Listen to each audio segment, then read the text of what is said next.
This is Comic Geek Speak, episode 127.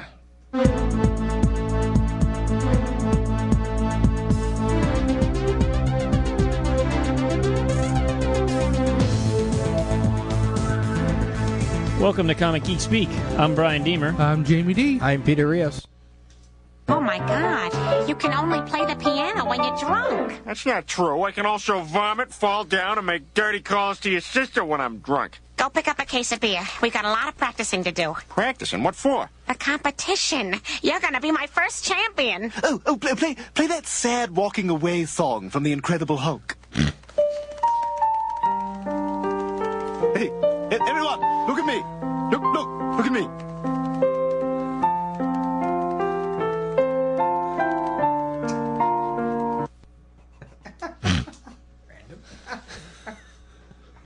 If it's got a comic reference, It's gotta be played. it'll be played sooner or later. I'm saying Family Guy is chock full of them. God.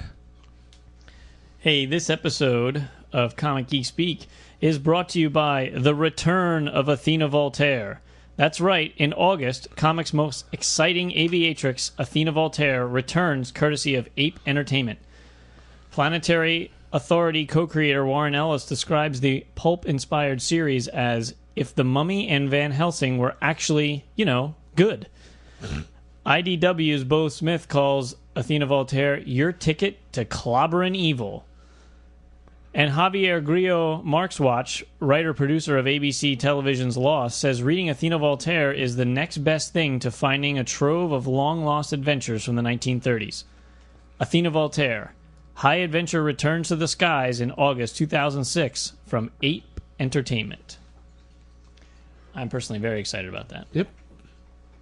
Congratulations. I was bummed when I heard that, what happened, and I'm definitely happy now to see, at least we'll get to see the rest of the story.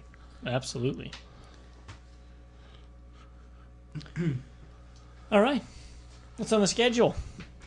Bunch of things. I'm going to start off with a little shout out to Bruce Rosenberger and Stephen Hager's Dutchie Digest number 2. You can find it at dutchiedigest.tripod.com for $1 an issue plus $1 postage, or issues 1 and 2 for $3. So they put out this, especially if you're local Pennsylvania, I guess just Pennsylvania. I don't know where else would they go that they would get some of these jokes. I don't know. I don't know. It's just a little ash can of a comic, a small press comic, and it's just so funny. It's just really, really funny and goofy. And this issue 2 is the case of the Trojan hay bale. And you just got to read it to believe it. So I just wanted to give them a little shout out. Probably funnier for those of us who understand the Pennsylvania Dutch dialect. Yeah, it is. It is. It's really cool. And also I want to give a shout out to Juan in Mexico and to all our Mexico listeners. Juan is an inker and recently just started listening to our podcast a couple months back, and I've talked to him a couple times on Yahoo, and he's got some cool projects coming up, it looks like, so just want to give him a little shout out. That's awesome. And a reminder that our April Book of the Month Club selection is The Life and Death of Captain Marvel. And if you so choose, you can get that at InStockTrades.com for 40% off. Awesome.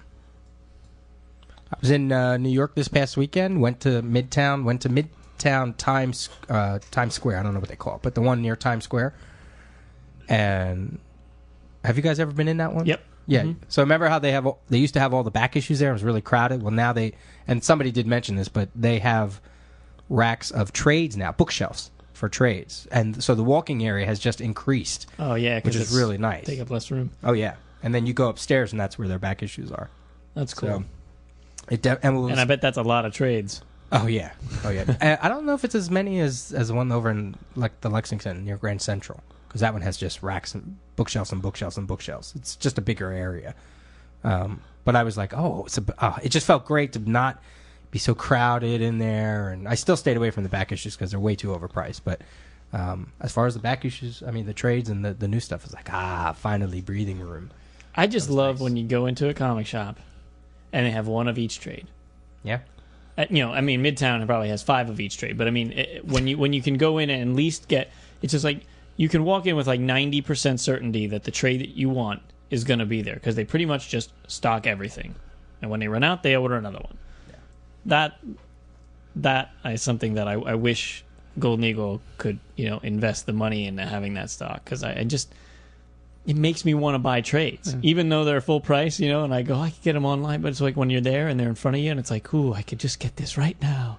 Well, I think it's matter of big city to small city type. Yeah. Well, but I mean that shop that I went to a few times in Bethlehem when I was working up there, the Dreamscape Comics, he's pretty much got one of each. Yeah. He's way smaller than Lem, and because he says, look, I want to carry this stuff because people can't buy it if I don't have it on my shelf. Yeah.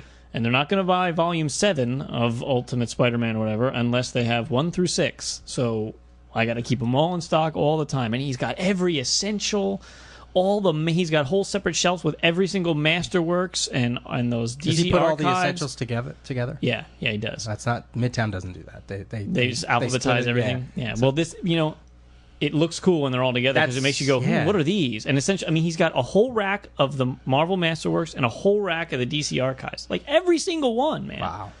It's incredible. He had 2 copies of the Fantastic Four omnibus there. I mean, like, he really stocks. I don't know how he does it, but I think it's like once you get caught up, and now you just need to, you have to ramp up, order a few extra with each shipment you get, and you can't just buy a million trades all at once. But man, it's awesome. You walk in, it's a small shop, but they got every trade. Oh, well, the reason I went to Midtown was, after every 100 you spend, if you sign up with them, after every 100 you get the next 20 free. So it's basically a 20% discount, but it feels like you're getting free books for those. Right. So I had $17 worth of credit. I was like, oh, well, okay. I guess I better eat it up because who knows when I'll go to New York next. So I got the Drax trade, which I was having trouble finding for some reason. And then that was only like $10.99, and I bought Local #1, Brian Wood's Local, because everybody was talking about it on the forum. So $3, and I was like, okay, I'll pick it up. So I haven't read it yet. I'll see what that one's like. And I picked up 2 other books. I can't remember what they were. So I wound up paying. It was a total of like $20, and I paid $3. So it's like, oh, cool. Have you read that Drax storyline yet? No. Oh, I actually just talked about it in the last episode. I really liked it. Oh, you read it? The trade or the issues? The trade? The trade. Yeah. And it really helped. I mean, it didn't really help, but it was nice to have read that before the Annihilation prologue. Okay. It definitely, fills in some information that you wouldn't know. Mm-hmm. So yeah, I'm looking forward. I was going to read it on the bus home, but I slept instead. A little bit of exhaustion, a little bit of hangover. You just gotta take your rest when you can get it. Fun times. You dancing fairy, you. This was neat. You're I'm not going on a total tangent here. We had, Cirque du Soleil, all those people that do all those crazy things. We had a ribbon flyer, a guy that's... oh, yeah, they pull those... and he just spins around. Oh, my God. And a quick change act that would blow your mind. I was literally 2 feet from the... He takes this bundle of Mylar and drops it on the woman, his wife, and she, as it's flowing down her, she changes. I'm 2 feet away, and I'm going, wow, how'd that happen? It's amazing. It's a trick, but how did it happen? And then the Rockettes did their number, and I, about wet myself. And fun time. It was a great weekend. Great weekend. I think I slept maybe 4 hours each night. It's just so much fun. I love New York. Ugh. So is that it now? The show's over? Yeah, all done. I'm all wrapped up, and that's it. That was it. It's like a fast weekend. Constant work, constant, from rehearsal, go out, eat, get drunk, come back, rehearsal, do the show, go out, eat, get drunk, and the next day go out, eat, and drunk again, and then come home. You got to unwind because you're sitting there all day doing work, and that stage is all steel because it moves and all that, so it kills your feet. And we didn't get drunk, but we go out and have a good time. Went dancing one night. No scores like last year. No scores. No, they didn't want to go. We went to a Mexican restaurant and we went to a club that we certainly added some color to that club because it was not our crowd, but we had so much fun. So that's it. It's all done. Sniff, sniff. For another year. Commerce Bank. I met Regis and Kelly. Oh, they were really? there. They're the new spokespeople. That's exciting. Yeah, Is it outrageous? How you doing? she's gorgeous. She's absolutely gorgeous. She is cute. Yeah. I've been in love with her since all my children days. Yeah, Kelly So- Ripa. And they talked about it today on today's show. So, all right, that's enough about me. Yeah, quit hogging the airtime. Me. I wasn't here for 2 episodes. Me. What about comics are we going to talk about? Let's All singing, all dancing comics. yeah. Hello, my baby. Hello, my darling. Let's just real quick go over and get them out of the way. The Blood Ties crossover and the Phalanx Covenant crossover. 2 more Marvel events, because the next one that we really want to get to and we might want to invest some time in is the Age of Apocalypse Madness. Just because I think is it the 10th? No, it's not the 10th anniversary. That was last year. Or the year before that or whatever. But it's so huge and it was last sprawling. year. And, was it last year? Yep. And so good that, hopefully we want to talk about that. So, Blood Ties was an Avengers X-Men crossover. 5 parts. That's it. Avengers 368, Avengers 369, X-Men 26, Avengers West Coast 101, Uncanny X-Men 307. The real easy basic premise was this is kind of fallout from Fatal Attractions, which we talked about before with the Acolytes and Magneto. And Fabian Cortez, the one Acolyte, he kidnaps Luna, which is Crystal and Quicksilver's daughter, human daughter at that time. Kidnaps her, X-Men gather, they go to Genosha, get her back, and that's basically it. Exodus was there. He was fighting Cersei. What else? The characters are like Valerie Cooper's in it. Henry Peter Gyrich, of course. Nick Fury, S.H.I.E.L.D., the Avengers, the West Coast Avengers. I think this was the crossover that ended West Coast Avengers. I think that was the last issue, right? They disbanded because of all this. It was mess? like 101 or 102, but yeah, that was real close to the end. Yeah.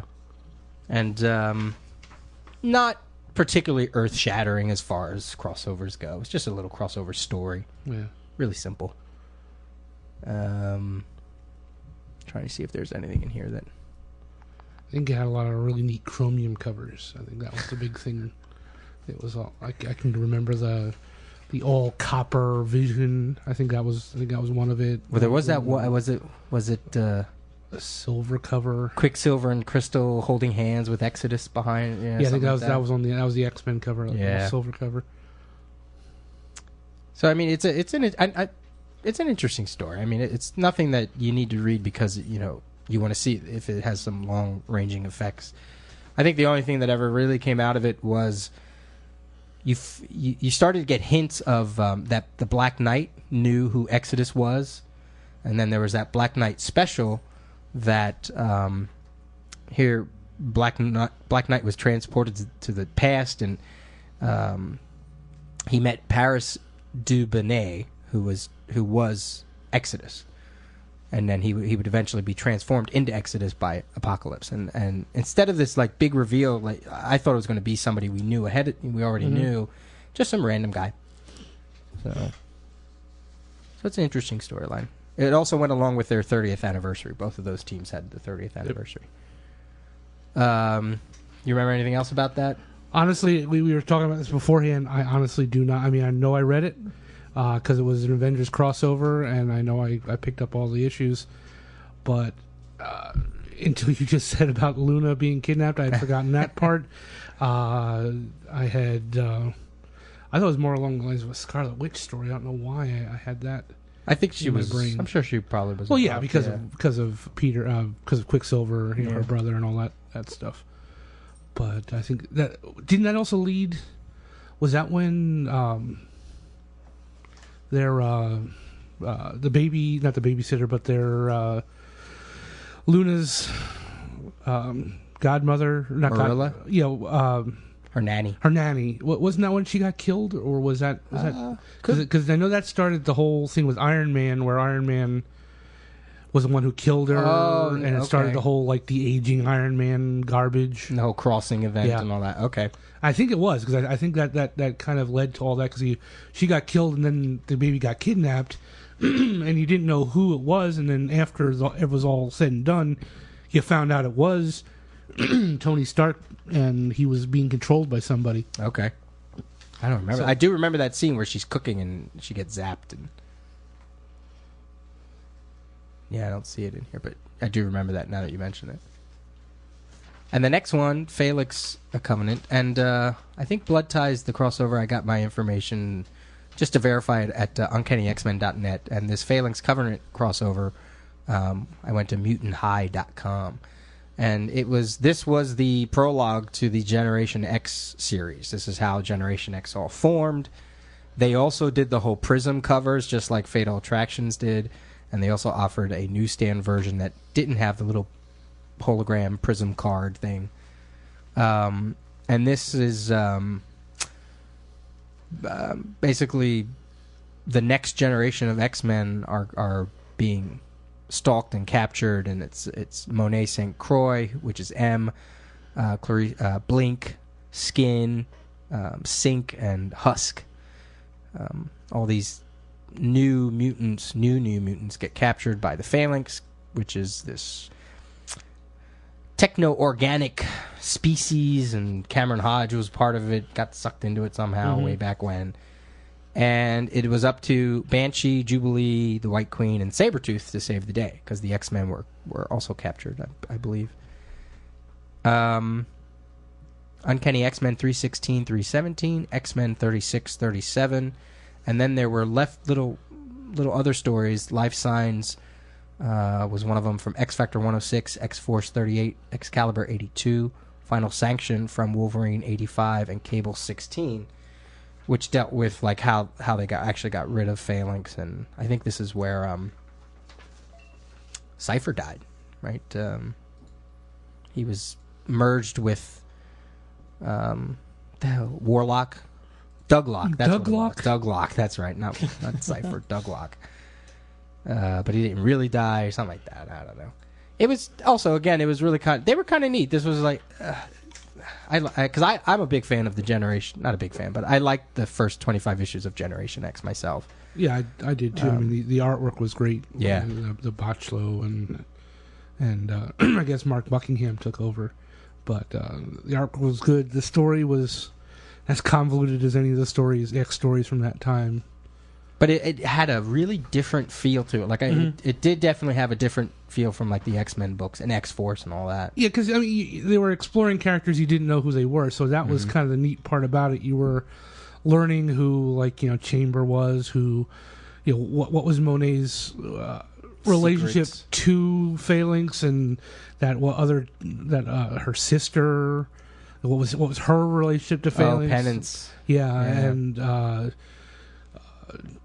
Husk was, that was Sam Guthrie's little sister, and so that was a connection between Generation M and the old New Mutants, because Sam had finally graduated to being an X-Men at that time. He, Cannonball was an X-Man, and so it was interesting. I agree. I enjoyed Generation X, but you know what? Now that you mention that, it's sort of like when they started the New Mutants title, Kitty Pryde would pop over there every now and then, and that is sort of what happened with Jubilee too. She left the X-Men to join Generation X, so yeah. I didn't even think of that parallel before. The artwork was really good. I can remember the artwork being very good at this crossover. I don't know. Yeah, you know what they do? They do have it traded. It's called like the Origin of Generation X or something like that. It's what else I was going to say about this? People say that this is. It's funny. They a lot of people credit Grant Morrison for really bringing out White Queen as a character, but really this is kind of when she was starting to. Well, she did. She took over the school. They renamed her Massachusetts Academy the New Xavier Institute, and, or Xavier School for Gifted. Because what was it? Was it Fatal Attractions that her school had gotten? Her students had gotten killed. That was when Jim Lee took over, like when they revamped the entire thing, like all her Hellions got slaughtered. And she wound up in a coma and all that. And I wasn't sure if it was one of the big crossovers or that, but that was like her. This was her second chance to be a teacher. They always talked about that, and it was, I guess it was her and Banshee, Sean Cassidy. that was their team, and they were like the Xavier, kind of Xavier put together, you know. And it was good. I mean, yes, Grant Morrison certainly did a lot with this character, but this was really the first time when White Queen was, she went over to the good side like Magneto did. Yeah. Yes. And the popular character of Blink, which is Clarice Ferguson, she sacrifices herself at the end of the story, and she was such a popular character. I don't know. She, it was just such a small appearance, but fans latched onto her. They brought her back in Age of Apocalypse, then they really latched onto her, and now I know she's a star in Exiles. So, yeah. And I didn't even remember that because I saw them come up with the Blink miniseries. I'm like, oh, who the hell is this? Right. And then I saw from Age of Apocalypse, blah blah blah, and then you're right. And then after the Blink miniseries went over so well, they put her into Exiles. She was a star of the Exiles, and which is a good series too. I've enjoyed what I've read of that. Yeah. So it's neat that they were able to. I mean, I don't know if they had that already planned out, or if fans just reacted to her, and that's why they brought her back. Yeah. So, 2 different X-Men oriented events. Nothing line wide at all. But if you want, but they were fairly decent. Like I said, I really like the artwork in Phalanx Covenant, and Blood Ties was an okay story. Yeah, I got roped up into it. I didn't read any of that. No. So the next one that we said we're going to talk about down the road is the biggie, Age of Apocalypse. Huge story, and so we'll do that in a couple episodes down the road. This is the dawning of the Age of Apocalypse. I just had to. It was just going through my brain. What do you got over there? Anything? I don't know. What do you got? Want to do some April dates? Yeah, do some of that. Yeah, not a terribly long list. Let's see. We have 1942 cover date of April 42. Star Spangled Comics number 7 is the first appearance of Jack Kirby and Joe Simon's Newsboy Legion. We have April 2nd, 1971. I'm not going to pronounce his name right. It's Todd Nauk. Born in Tyler, Texas. He's an image artist. Well, not anymore, but that's where he started out as image artist. Michael Turner was born in Crossville, Tennessee, April 21st of 1971. Cover date April 1972, Tomb of Dracula number 1, drawn by Gene Colan for all 70 issues. Cover date of April of 91, Mike DiCarlo had his first credited inking job in Brave and the Bold. We have April 16th, 1982, Marvel officially moved into their new offices at 387 Park Avenue South, New York. The Huntress number 1. Cover date April 1989 is the first appearance of the post-crisis Huntress, and which means the post-crisis Huntress has been around for 17 years now. The pre-crisis one, the one that's the daughter of Earth 2, Batman and Catwoman, was only around 12 years prior to that. So the new Huntress has actually been around longer than the old one. J. Scott Campbell's first work was in the Homage swimsuit special from cover date April 1993. Gotta love when they were putting out those swimsuit specials. I'm sure it's somewhere in my collection. And I think Sucker. Marvel puts one out too. Marvel used to put them out. Yeah. That used to be an annual thing. Oh yeah. April 17th, 1997, Rob Liefeld formed his newest venture, Awesome Entertainment, with partners Jeff Loeb and Scott Rosenberg. Jeff Loeb was in on Awesome? Yeah. I didn't know that. Oh, boy. Because they did. That's when they redid. Was Kaboom through Awesome? I think so. Yeah. Yeah. What, that Atari game? It was that kid. No, the kid with the big gloves or something like that. I forget. Yeah, I tried to forget. April 7th, 1999, Tom Strong number 1, with a cover date of June 99, kicked off the Alan Moore's ABC line of ongoing comics. Even though League of Extraordinary Gentlemen was first, Tom Strong kicked off the ongoing series. April 8th, 2000, Alfredo P. Alcala, inker on Batman, Weird War Tales, and Unexpected, among others, died at the age of 74. Cover date April 01, Green Arrow #1. Kevin Smith begins his run. April 2nd, 2002, LPC, the distributor of trade paperback and graphic novels to bookstores of Image Comics, Dark Horse, Cross Gen, Oni, Top Shelf, and others, moved for Chapter 11 bankruptcy protection.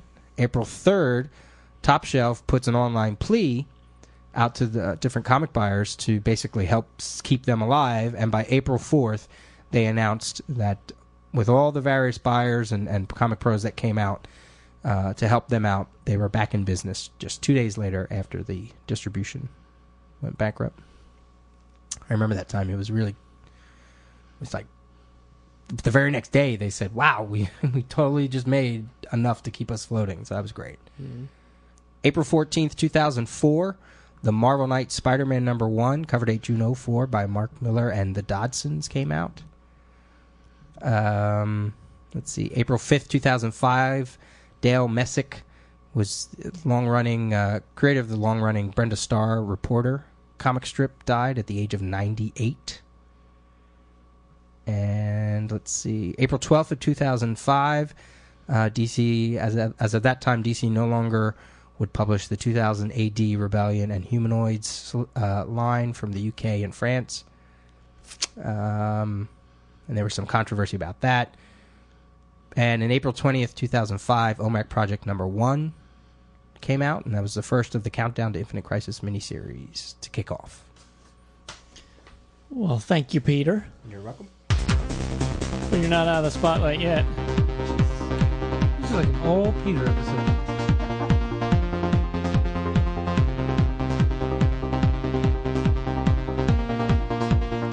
I hope these are easy. Mine weren't. Well, actually, they tie into what we were just talking about with some of those crossover things, events. This one's from Brody Baggins on the forum, and it's actually 3 X questions. Okay. So, here you go. Remy LeBeau is a personal favorite of mine, and I'd wager not one of yours, so I'll throw a gambit question at you first. When a young Remy was saved from a slavish life by Jean-Luc LeBeau, what was he called by the Thieves Guild members?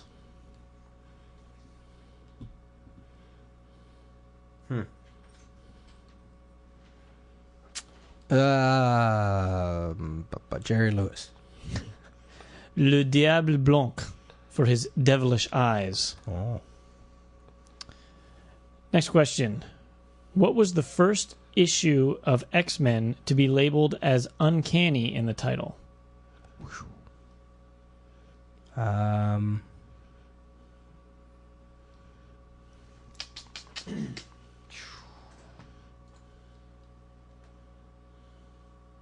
I wish I could remember when they came back from Giant Size. What they were.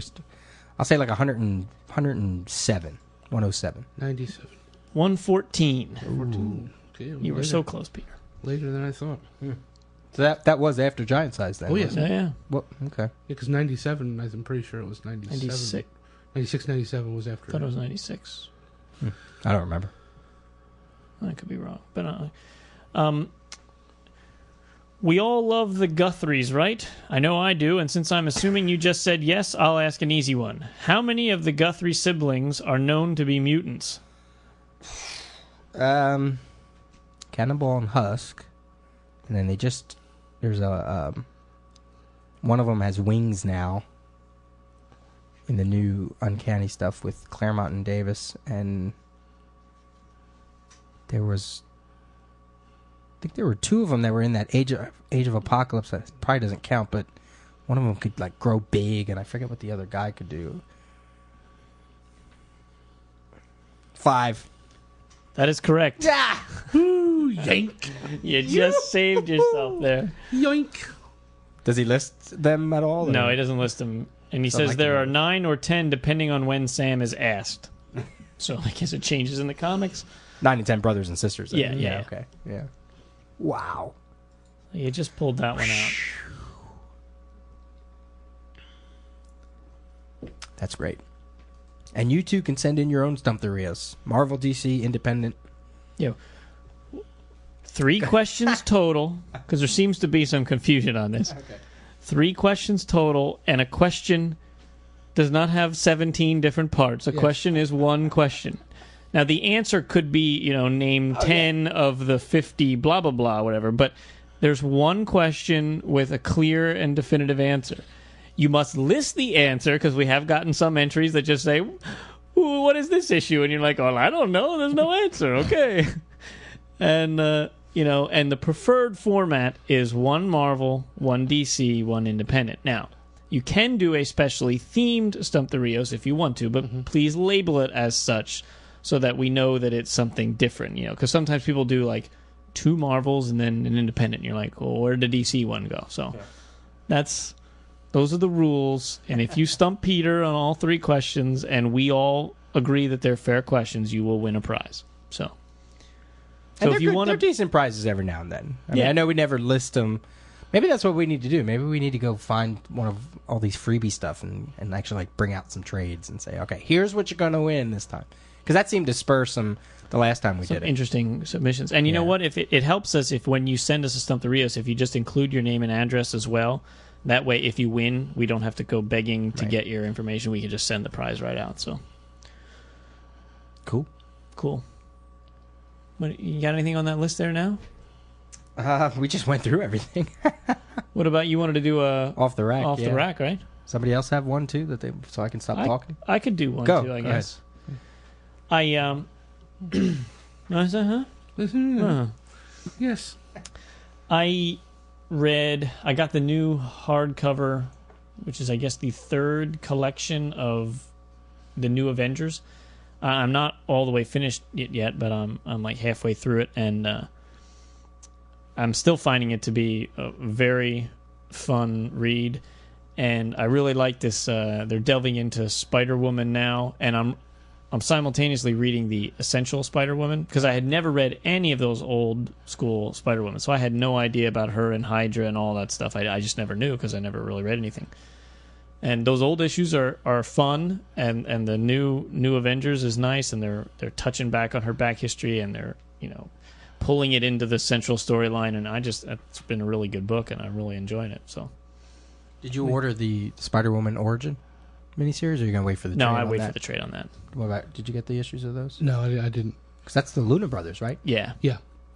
And the ones he's talking about that's Frank Cho doing the artwork, right. which is Yeah, it looks absolutely good. gorgeous. What do you think of the artwork in the Essential Spider-Woman, that Carmine Infantino stuff? It's decent. Yeah. It's not like the greatest artwork I've ever seen, but it's like classic 70s, comic book art. Mm-hmm. It's not bad by a long shot, No, I liked it. The few issues that I had, and when my uncle gave me his comics, he had a bunch in there. And, the Marv Wolfman stories, and, Yeah. there are parts that are definitely very cheesy. Very 70s. Oh, yeah, big time. But it's still good. And parts I felt like I was reading Tomb of Dracula. Really? Yeah, there seemed to be, I don't know, just something about the way the characters acted, and, there's the old guy with the beard who's very much like the old guy in the wheelchair, and so it's it just kind of there's similarities between the character roles and the way that they act, and so and there's the English. Well, it started in England. The first bunch of issues were all in the UK. It might even still be in the UK where I'm at now. I can't remember. And there was the detective guy in the UK who was very much like the guy in Tomb of Dracula. So it's funny, but it's entertaining. That's for sure. That has Morgan Le Fay in it, right? Mm-hmm, yeah. That's the issue I had number 2 for the longest time. And I remember seeing that, and she was on the cover and in it. I'll have to borrow that. Yeah, it's good stuff. I'm really enjoying it, because when I get done with that, then I'm going to read the Moon Knight Essentials. But I got to finish this first. I'm about halfway through, so it takes a long time to read 30 issues of that 70 stuff. Yeah. Is that just one Spider-Woman Essentials, or is there how many issues is that run? I think there has to be more than one. 'Cause I'm pretty sure that went up to 60 or 75. Oh wow. Okay. Yeah. I'm pretty sure. I don't think this is just a one and done. And at this point, I'll probably buy the next one since I put the time and effort into reading the first one. I'll keep chugging along unless it gets really bad. And then She-Hulk came out same time as that series. Those two came out at the same time because they wanted to get the license or something like that for the. I think because they did the cartoon or something like that, they had to do the books too. I forget what the impulse was behind it to do the 2 books or something like that. There are a bunch of books that came out right around that time. That was the Human Fly, and oh god, the Human I'm Fly. trying to think a couple other books that all came out right around that same time. It was kind of a mini explosion there for a little bit. Huh. Not a lot of those last. I think Rom came out about that time, and Maybe Micronauts, maybe. yeah, I would think that would be another one that would right around all like 76, 77 around there. Wow, I forgot about Human Fly. Oh no, I've been slowly but surely picking up those where I can find them for like $1. Yep. How many issues of that are there? That one I don't think is more like 20 or 30. Because he kind of looks like Stingray, right? He's got the red and white. And Yep. But I can remember when that first came out, a group of us would get together and we would actually trade comics. That was in a time where you would trade comics. And that one came out, and boy, that was the big one. I'll trade you for that one. And I think it made the rounds. 3 or 4 of us, we kept trading it, and so we could read it. And it wasn't great, but from what I can remember. But I know I've gotten number 1. I found it for like $2, and I've been trying to pick up the other issues where I can see them. Maybe that's who the imposter Daredevil is. Maybe it's Human Fly. Maybe Brubaker brought back the Human Fly. That would be cool. It would be neat. Come on, very cool. Taking such a random, obscure character like Well, if that. they're going to bring in Dakota North, they might as Why well not? bring in. Nobody cool. would guess that, except You us. just did. Yes, we just did. He's probably listening to going, shit. You son of a bitch. Sons of bitches. Don't listen Awesome would that be? The Human Fly. Woo! That's a throwback, man. Wow. Yep. It's a step back into the old time machine. For me, I one of the various ones I read, I just finished up reading the Rand Thanagar special, which I did enjoy. It kind of ended, it wrapped up a little bit of some of the threads they had dangling. Introduced, of course, a new character in Ion, because it was one of those where I had just read like Infinity Crisis number 6 when it came out. I read this one after 6 came out. I was like, okay, when does he become Ion? Because he's now Ion. And then I said, oh, it's probably in that book I haven't read yet. So I sat down and finally read it, and it was I thought it was interesting. End of a character which I think had run her course. In all honesty, I don't think there was much more they could do with her. And Have you read that, Brian? Yeah. Yeah. And so I liked it, and the artwork was good, the writing was good. It kind of ended the whole Rand Thanagar war and brought them kind of together in a way that was kind of cool, where they put what Superboy's connection with the whole Rand Thanagar conflict to begin with was, and that was a really cool picture, a really cool panel where you see just that like impact crater that just keeps like starts out and it just keeps going down until you get to 2 handprints pushing the planet. And I thought that's really cool. That was a cool scene. But I recommend getting it. I mean, if you enjoyed the Rand Thanagar War, or if you just want to see where a little bit more of the space stuff from Infinite Crisis, because I'll be honest with you, Infinite Crisis really hasn't. They kind of have the space stuff there, but they're not doing a lot with it. It seems to be other books, in Firestorm was doing more with it, and Outsiders were doing a little bit more with it, other than getting into the main book itself. So this also gives you another shot, if you like those characters, of seeing some of those characters in action. Like he did a little bit with Captain Comet. They did Adam Strange again. So. And definitely, of all those Infinite Crisis specials, I just read the OMAC one, I guess last week, the OMAC Project one. Mm-hmm. That one is very, like they seem to be getting better. Like Day of Vengeance was okay, finished up that sort of, and then if Ryan Thanagar, like you just said, really kind of pushes more, and the OMAC Project one really sets off a whole new, takes care of that whole storyline. I pulled that off the shelf. I was working at Golden Eagle on Saturday, and kind of a downtime, I quick pulled it off the shelf and kind of just really flipped through it. I have it in my pile of stuff to read, but I agree. It really, the ending of it, I thought was really good, and it kind of kicks some stuff into high gear. I mean, it definitely picks up right after what they do with issue 6. Issue 6 of Infinite Crisis, and it just it leads into the Checkmate series, but that's what I think a lot of some of these were doing. They were leading into other series. I didn't think it did it as obnoxiously as it could have. No. I thought it was a nice enough I little agree. tease. Yeah. So, my off the rack is on something older. Superman: Red Sun by Mark Miller, Dave Johnson, Killian Plunkett, Andrew Robinson, and Walden Wong. This was in one of the collection of trades and comics that we got from one of our very gracious listeners, and it's the trade of the 3-issue Elseworld miniseries. And for years, I shouldn't say years, but I've heard so much about this. You said issue 1 is like so hard to find, it's so expensive. Yeah, issue 1, when this originally came out, I looked at it, and it was like $6.95 an issue, and I was just like, I can't bring myself to spend $6.95. And then I eventually I thought, I'll go back and I'll get it, because I want it. I like who's doing it. I like the storyline. And when I went to get it, it was like $20, $25 for issue number 1, and I thought, no, it's not worth that much to me. Right. I really liked the first issue, and I really liked the last 4 pages. I'm looking at it now, trying to see how many.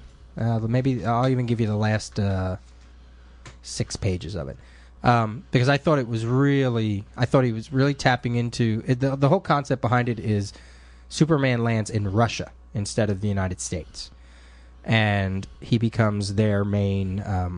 Basically, the Russians claim that they've won the weapons war and the arms war and the arms race, and it has America in a panic mode. And America calls on their greatest scientist, which just so happens to be Lex Luthor, and it just basically goes from there. And what I liked about the first issue was that Mark Miller didn't do anything different with the Superman character. He still was a hero, and it just was that he was just landed in a different country. So he was playing more with our perceptions of it, like even the readers and also the Americans in the comic.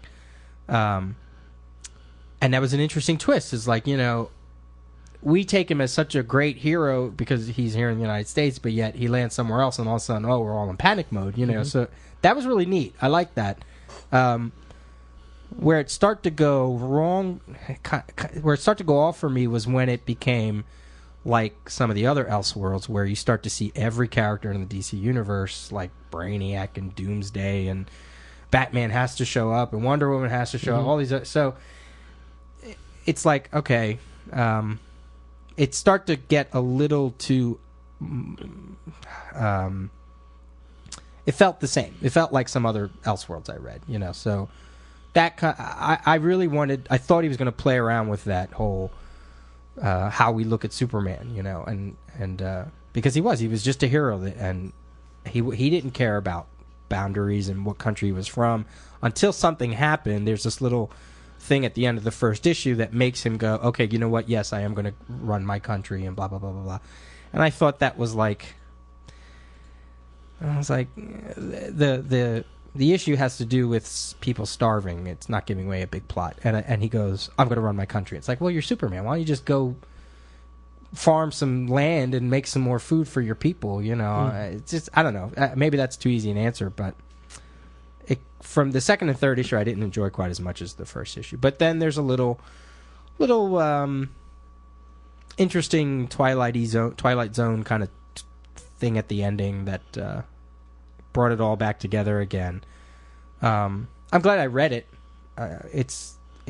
I can't say for me that it's as high up as the hype that I've read around it, but I did enjoy it, especially for that first issue, and the artwork is really really great. Sort of reminds me of what they did with Elseworlds, where they try to keep it in each time period that it takes place in the past, and then there's current the stories that take place in current times and even in the future. So it's kind of cool. It jumps around that way. Some of the dialogue, especially the Russian dialogue, and I know you're reading like a translation. In your mind, you're thinking you're supposed to be reading a translation. Felt a little too casual at times, especially for the stuff that takes place in the 50s and 60s. I thought it just read a little too casual. Not, but I also wouldn't want it to be like, oh, comrade, but this felt a little too casual. You have superpower. Right, exactly. I'm glad it didn't go that route, but decent story. It's the trade I'm holding in my hand. Catch missile in air is good for people. People. 1795. You are the people's hero. It's over 150 pages. Workers of the world unite. So it's good. It's good. I'd give it like a 3.5 maybe. A high 3.5 though, pushing towards 4. So, how about some voicemails? Mm-hmm. How about some voicemail? Yeah. Mm-hmm. Sure. Maybe get some more songs. Hey, CGS guys, Mike Lewis, Iculus on the forum. Once again, I'm sitting outside my daughter's piano lessons, waiting for her to come out, and sitting here reading a comic, and had to give you a call. This week, I'm taking a look at Planetary Brigade, the second issue. This is the Giffen de Mateus Wahaha series, and this is the little spin-off that comes off of Hero Squared. I'm enjoying this. I really like it. I wish that we got to play with these characters a little bit more. Maybe they'll show up in the Hero Squared ongoing somehow. But what really caught my eye, because I just listened to your episode about lettering, where you talked to letterer and about creating their own font and doing how everything is really done so much on the computer these days. And as soon as I hear lettering being done on the computer, the first thing that I think is spell check. There's now no excuse whatsoever for getting things spelled wrong. Sure, if it's bing, bang, boom, something that wouldn't be in the Microsoft Word dictionary or whatever, obviously they're not doing it in Word, but whatever dictionary they might be using, yeah, okay, that's understandable. But, for instance, in this Planetary Brigade, the letter U is omitted from the word underneath. Now, it's not a huge deal. I knew what the word was, but it pulls you out of the story because you're now thinking about the creation process instead of the story, and the fact that somebody just didn't take the time to hit their spell check button on their computer. And that annoys me. So, a minor nitpick, but still not enough to turn me off to Giffen de Mateus' blah ha ha goodness. Thanks a lot for the show, guys. Talk to you later. When they started that computer lettering way back, I remember a couple times you see like double words, like I'm going to the store. Yeah. Things like weird things would happen. It's like, whoa, what's that? We got another one here. Hey guys, this is Chris Chavez from Elk Grove, California. Equinox on the forum. Just wanted to add a shout out to everybody there. Love the show. You guys are doing a great job. Hope you continue it on for another 100 episodes and beyond. Quick question for you guys. Wanted to find out how often that you guys get to talk to other people / podcasts in the comic industry or other media guys. Let's say the guys from Wizard or Los Comic Geekos or the guys running Newsarama or what have you. And if you guys share information, contacts, what have you. Anyway, enjoy it, and see you on the cast as well as on the forum. Thanks again. Bye. Hell no, we never talk to anybody. They're all the enemy. Oh, Jesus. Oh, my God. F them all. No, I'm just kidding. Surprisingly, though, it is. We are. The contacts we've had have all been supportive. You would think it would be that way. You would think it would be everybody has their little fiefdom and they want to fight off everybody else, but it really is a community out there that everybody seems to enjoy what everybody else is doing when they get a chance to listen to them, and everybody's very supportive of everybody else. Yeah, most of the podcasting world is kind of like that. It's still in its infancy, and you team up, you can get a wider audience, and you can now. 5 years from now, it's not going to be the case. When people are making money on this, it's going to be cutthroat. I'm sure. But for now, it's one big happy family. We're one big happy fleet. I love talking to you. He says, "Do we talk to him?" Yeah, I email Bruce. I email Chris from Collected Comics Library a lot of times. Derek Coward. Chris calls me on the phone all the time. We have like hour-long conversations about where to go with the podcast and stuff. Derek Coward's Comic Book Noise. Email him. Geek Fu Action Grip, Merle Lafferty. I asked a question. I emailed her once or twice. Lena, of course. Lena, yep. God, who else? I mean, there's Charlie from Indie Spinner Rack and his partner out there. I mean, speaking of which, Charlie, we haven't had a manga minute for a while. Yeah, he's been all over the country. Some manga. So I love the community. I love talking with them, and I love hobnobbing and trying to get the word out for everybody's podcast. Yeah, hell, and Joe at Comics News Insider introduced us to John Cassidy and Paul Pope in that swanky Moroccan place in New York. That was cool. Yeah. It's cool. It's a way to do it. I mean, we don't cover everything they cover, and they don't cover everything we cover, and we can. I love being able to go. Well, to somebody like a listener going, well, if you want that, go here, go listen to them because they cover that, and then see what you think. And the Around Comics guys and Maxim Gloria, all of them. Jeez, they're all sprouting up. It's great. Stop it already. It's too many now. It's all our listeners too. That's the whole thing. How many podcasts do we need? There's room for more. I've got to listen to Maxim's. I have not gotten a chance to download anything he's done. I really want to listen to his, see how he's doing. And we got one more voicemail here. Hi, this is Superba Sax or JD. And this is Gilgaleen or Roy on the forum. Hey guys, we're just calling because we thought we should do a shout out and get every geek in the Seattle area to come to the Emerald City Comic Con on April 1st. Yeah, anybody who's planning on who lives out here in the area, or maybe you can afford the ticket. I started a thread on the forum. It's called Emerald City Comic Con, and we're just trying to collect. We've got a few people. It sounds like they're going to come besides ourselves, and we're just looking to gather folks together. Maybe you guys at the podcast could kind of throw that out on air when you get on, and so we can kind of draw attention to that.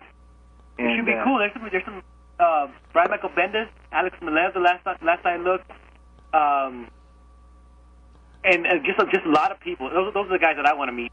But there's a lot of people coming, and it should be a great. Only Press. I think Top Cow's going to be there. Just check it out, EmeraldCityComicCon.com. And it should be great. Yeah, it's on April 1st and 2nd, which is weekend. At the Seattle Seahawks Exhibition Center, which is right next to the Seahawks Stadium and right across the street from Mariners Safeco Field. All right, and we love you guys. Awesome show. We're still listening. We've been there since podcast number 3, whenever iTunes started carrying it, and listened to every show, some twice. It's awesome. We really appreciate it, and our fiancé and wife hate you. So we'll see you later, and bye. Bye. Whoops. So you got to step into that time machine and go back. Well, we did. They contacted us, so we did on the forum, yeah. And they actually, I guess, they all met up. People met up and went out, and that's cool. Sal, when we talked to Sal in the last episode, he said there were a lot of people out there that made mention of us to him. Great.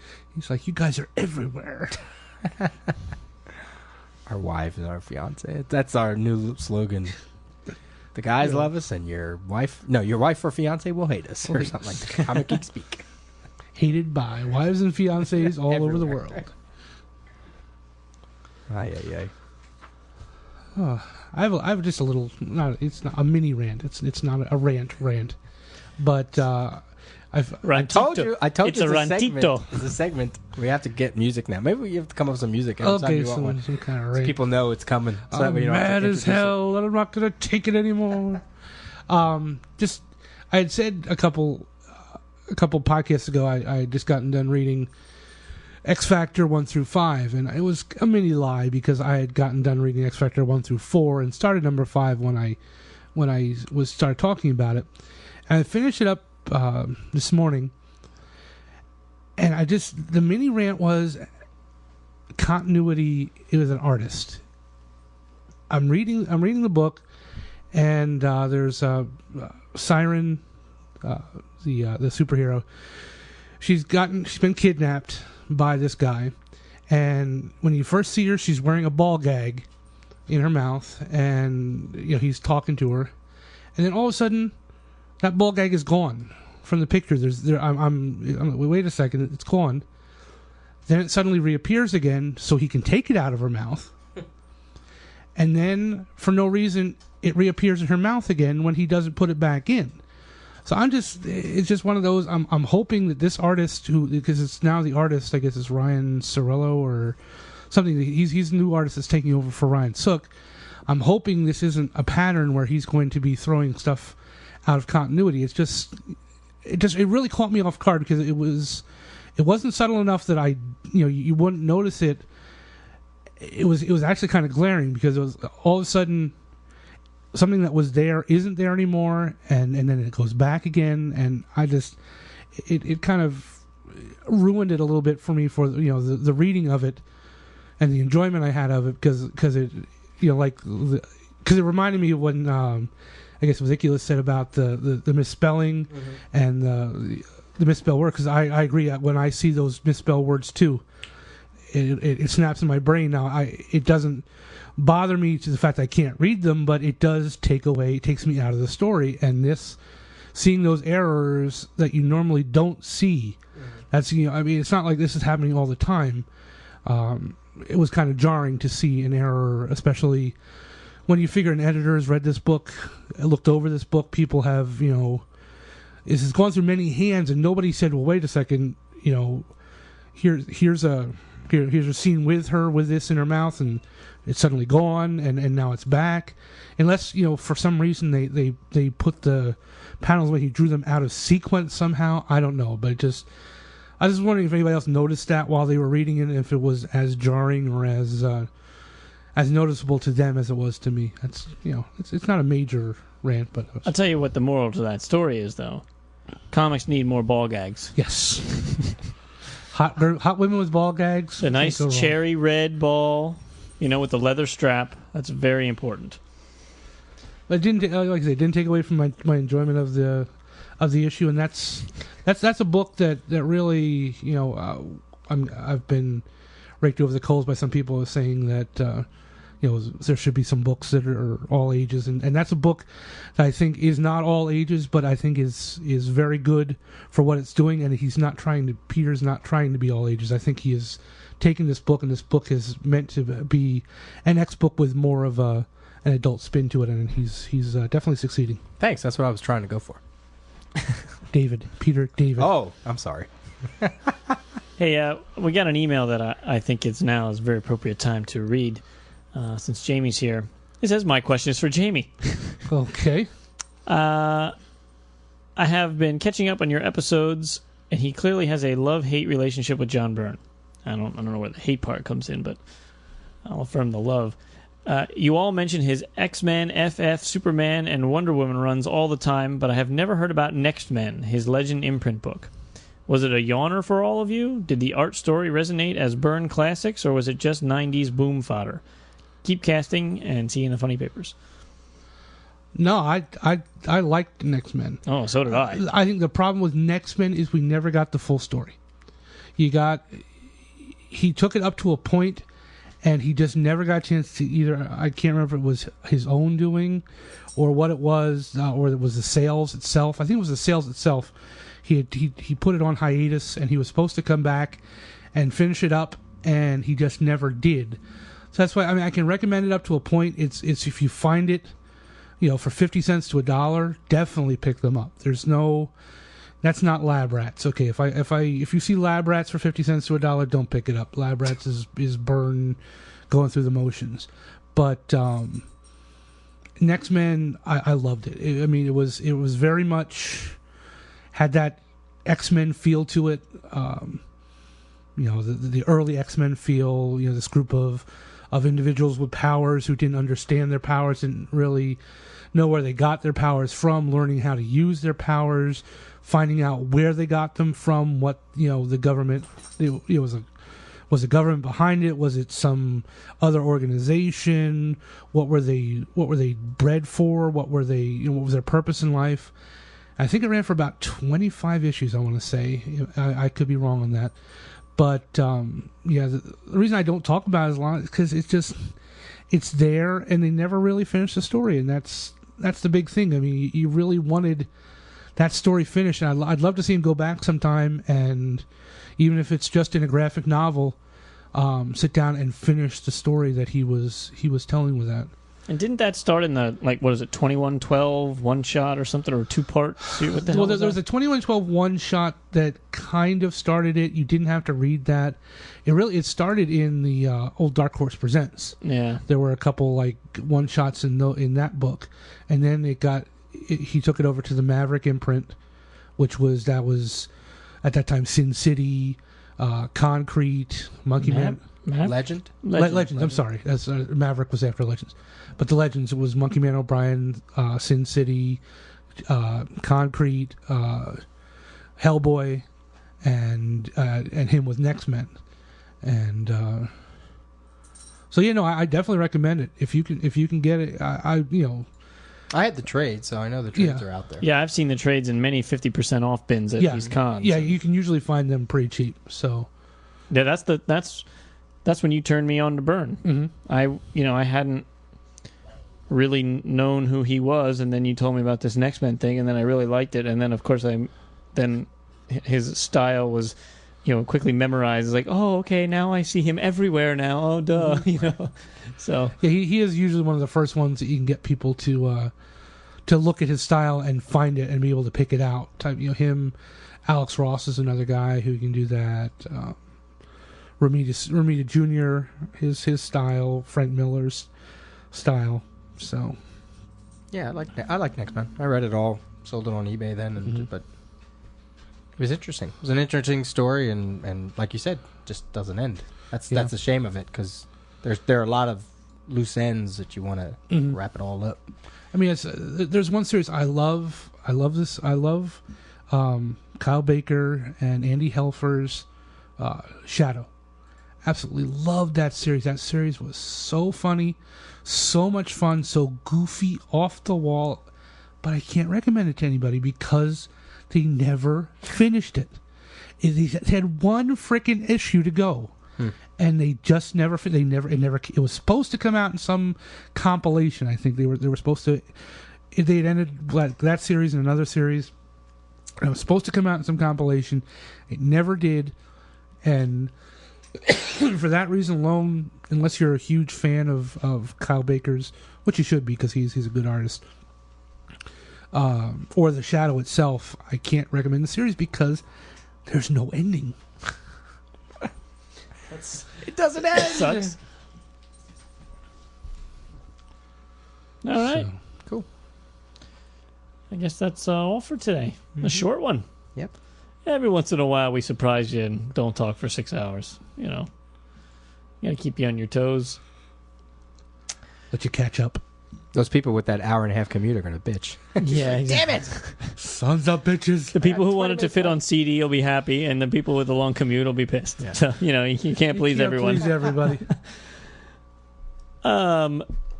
This episode of Comic Geek Speak was brought to you by The Return of Athena Voltaire. That's right, in August, comics' most exciting aviatrix, Athena Voltaire, returns, courtesy of Ape Entertainment. High Adventure returns to the skies in August 2006. I am so looking forward to that. I can't believe I have to wait till August, though. Congratulations to those guys. Yeah. Damn it. Steve, email me some files or something. I was going to say, we're in the know. I can't wait till August. Then it'll just be twice as bad because then I'll have to wait just as long for 3 and 4 and 5. So I hope that series goes on forever, forever and ever and ever. And ever. If you want to send us an email, it's comicgeekspeak@gmail.com, and visit our website with all kinds of good stuff on it at comicgeekspeak.com. If you want to send us a voicemail, it's 206-888-4805. Thanks to UpAllNightGaming.com for hosting the website. And we're asking everyone to please vote for us at Podcast Alley this month. Our goal is to have at least 500 votes, and we're well on our way to that goal. So just go to comicgeekspeak.com/vote. It'll only take about a minute. And thank you to those people who have been voting. I don't think we say that enough. Yeah, it's fantastic. Yeah, I can't believe we are where we're at. That's amazing. Yeah. And a reminder that we are brought to you in conjunction with WorldFamousComics.com, your spot on the internet for the best comic book and entertainment-related columns, contests, features, reviews, news resources, and more. Hey, settle down over there. And as always, we are uniting the world's mightiest heroes, one listener at a time.